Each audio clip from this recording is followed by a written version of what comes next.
తెలుగు రాష్ట్రాల్లో తొలి దశ పోలింగ్ ముగిసింది. ఇక అధికారులు ఈవీఎంల తరలింపు ఏర్పాట్లను ముమ్మరం చేశారు.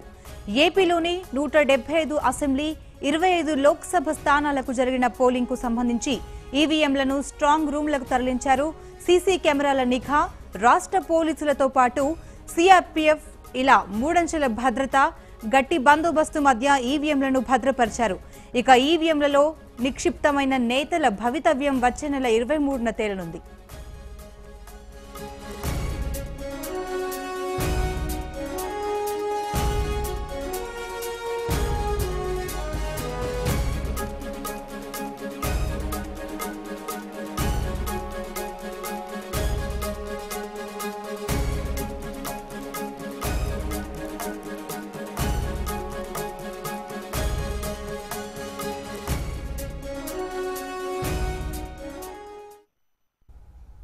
ఇక ఇదే అంశానికి సంబంధించి మరింత సమాచారాన్ని కడప నుండి మా ప్రతినిధి శ్రీకాంత్ అందిస్తారు. Srikanth, over to you.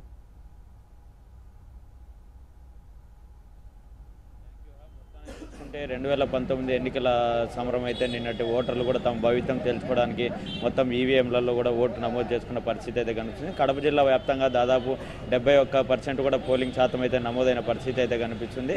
మొత్తం ఓటర్లు కూడా లాస్ట్ 2014 ఎన్నికలు చూసుకుంటే ఈసారికి దాదాపు ఒక 5 నుంచి 6% కూడా ఓటు శాతం జిల్లా వ్యాప్తంగా తగ్గిందనే చెప్పుకోవచ్చు. మేదర్గా చూసుకుంటే జమ్మలమడుగు, కమలాపురంలో ఎక్కువ శాతం ఓటు నమోదు కావడము, ప్రజలు కూడా తమ తీర్పునైతే ఈవీఎంలలో ఇచ్చేయడము, ఈవీఎంలు కూడా స్థానిక కేఎల్ఎం ఇంజనీరింగ్ కాలేజ్ కూడా చేరుకోవడం జరిగింది. మొత్తం రాజకీయ నాయకుల భవితవ్యం కూడా ఇప్పుడు ఈవీఎంలలో దాగిందనే చెప్పుకోవచ్చు. మొత్తాన్ని చూసుకుంటే జిల్లా వ్యాప్తంగా చూసుకుంటే ఓటర్లంతా కూడా నిన్న ఈవీఎంలు కొద్దిగా మొరాయించినప్పటికీ సాయంకాలం పూట కూడా మొత్తం అందరూ కూడా చేరుకొనేసి లాస్ట్కు ఫైనల్గా అందరూ కూడా ఓట్లు నమోదు చేసుకోవడం జరిగింది. దాదాపు జిల్లా వ్యాప్తంగా 22,40,000 పైచిలకు ఓట్లు ఉన్నప్పటికీ దాదాపు దాంట్లో 71% కూడా ఓటర్లు అయితే నమోదు చేసుకున్న పరిస్థితి అయితే చిన్న చిన్న ఘటనలు మినహా కూడా మొత్తం అంతా ప్రశాంతంగా జరిగిందనే చెప్పుకోవచ్చు. ఎస్పీ అభిషేక్ మహాంతి, జిల్లా కలెక్టర్ హరికిరణ్ కూడా మొత్తం ముందస్తు జాగ్రత్తలు తీసుకొని ఎక్కడ ఎలాంటి అవాంఛనీయ సంఘటనలు జరగకుండా కూడా మొత్తం అన్ని ఏర్పాట్లు కూడా కడప జిల్లాలో పూర్తి చేసుకున్న పరిస్థితి అయితే కనిపిస్తుంది.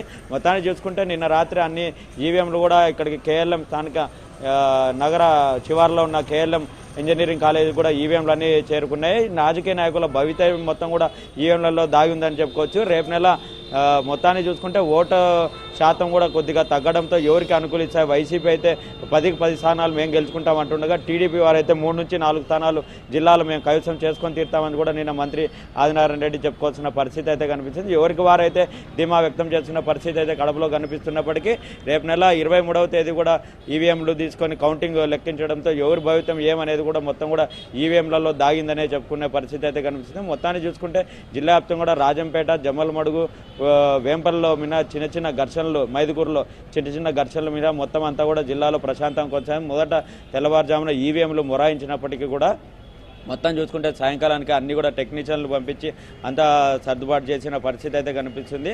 మొత్తానికి చూసుకుంటే జిల్లా వ్యాప్తంగా కూడా దాదాపు 71% కూడా పోలింగ్ నమోదైన పరిస్థితి అయితే కనిపిస్తుంది. మొత్తం కూడా ఓటర్లు కూడా ఖచ్చితంగా తమ ఓటు హక్కు వినియోగించాలనే ఉద్దేశంతో ఎండను సైతం కూడా లెక్క చేయకుండా వచ్చి ఓటు నమోదు చేసుకోవడం జరిగింది. అధికారులు అయితే కూడా కొద్దిగా నిర్లక్ష్యం వహించారని చెప్పుకోవచ్చు. కడప జిల్లాలో వాటర్ ప్యాకెట్లు కానీ మజ్జిగ కానీ ఇట్లా సరఫరా చేయలేదనే విమర్శలు అయితే కూడా అంతా వినిపిస్తున్న పరిస్థితి అయితే కనిపిస్తుంది. మొత్తానికి ఈవీఎంలు స్థానిక కేఎల్ఎం ఇంజనీరింగ్ కాలేజ్ చేరుకుని అక్కడ కూడా పటిష్ట బందోబస్తు ఏర్పాటు చేసి అక్కడ ఎలాంటి ఇది జరగకుండా గట్టి బందోబస్తు అయితే పోలీస్ శాఖ కూడా ఏర్పాటు చేసిన పరిస్థితి అయితే కనిపిస్తుంది. అధికారులు కూడా అప్రమత్తమై రేపు నెల 23 దాకా ఎటువంటి ఇది జరగకుండా ఈవీఎంలు అయితే గట్టి పటిష్ట బందోబస్తులు అయితే ఏర్పాటు చేసి అయితే కడపలో ఉంది. మొత్తాన్ని చూసుకుంటే ఎవరికి వారి ధీమాతో ఉన్న వైసీపీ వారైతే 10కి 10 స్థానాలు మేము గెలుచుకుంటాము, ఓటర్లు తమకు అనుకూలంగా ఓట్లు వేశారని చెప్పుకొస్తున్నారు. ఈ పక్క టీడీపీ అయితే 3 నుంచి 4 స్థానాలు మేము జిల్లాలో కైవసం చేసుకొని తీరుతామని చెప్పేసి కూడా వారు ధీమా వ్యక్తం చేస్తున్న పరిస్థితి అయితే కనిపిస్తుంది. మొత్తాన్ని చూసుకుంటే రేపు నెల 23వ తేదీ అయితే రాజకీయ నాయకుల భవితవ్యం అంతా ఈవీఎంలో దాగుంటే రేపు నెల 23 కౌంటింగ్ ఉండడంతో అక్కడైతే వాళ్ళ భవితవ్యం కూడా తేలనున్న పరిస్థితి అయితే కనిపిస్తుంది. అయితే శ్రీకాంత్, నిన్న జరిగిన అసంఘటిత కార్యకలాపాల నేపథ్యంలో ఈసీ రియాక్షన్ ఏ విధంగా ఉండబోతోంది?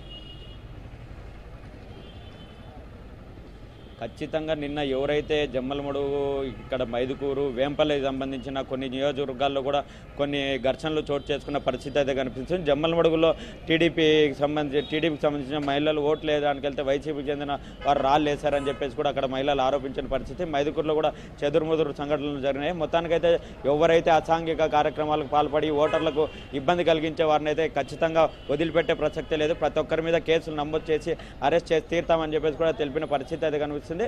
మొత్తానికి ఈసీ కూడా చూసుకుంటే సాయంకాలం 6 వరకు ఓటర్లు లైన్లో ఉన్నప్పటికీ వాళ్ళు 8 అయినా కూడా వాళ్ళు ఖచ్చితంగా అందరూ ఓటు హక్కు నమోదు చేసుకొని వెళ్ళాలనే నిబంధన పెట్టడంతో అందరూ కూడా ఎక్కడ ఎలాంటి అవాంఛనీయ సంఘటన ఓటర్లు కూడా ప్రశాంతంగా తమ ఓటు హక్కు నమోదు చేసుకునే పరిస్థితి అయితే కనిపిస్తుంది. మొత్తానికైతే అసాంఘిక కార్యక్రమాలు ఓటర్లను భయభ్రాంతులు చేయాలని చెప్పి కొన్ని చోట్ల రాళ్ల దాడులు, ఘర్షణలు జరిగిన నేపథ్యంలో ఖచ్చితంగా ప్రతి ఒక్కరిని వదిలిపెట్టేది లేదు, చట్టానికి అందరూ ఇదే అని చెప్పేసి ఎస్పీ అభిషేక్ మహంత్ కూడా చెప్పిన పరిస్థితి అయితే కనిపిస్తుంది.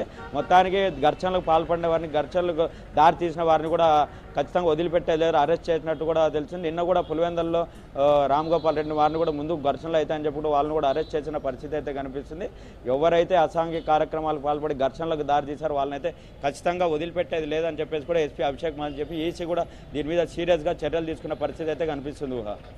Right Srikanth, thank you.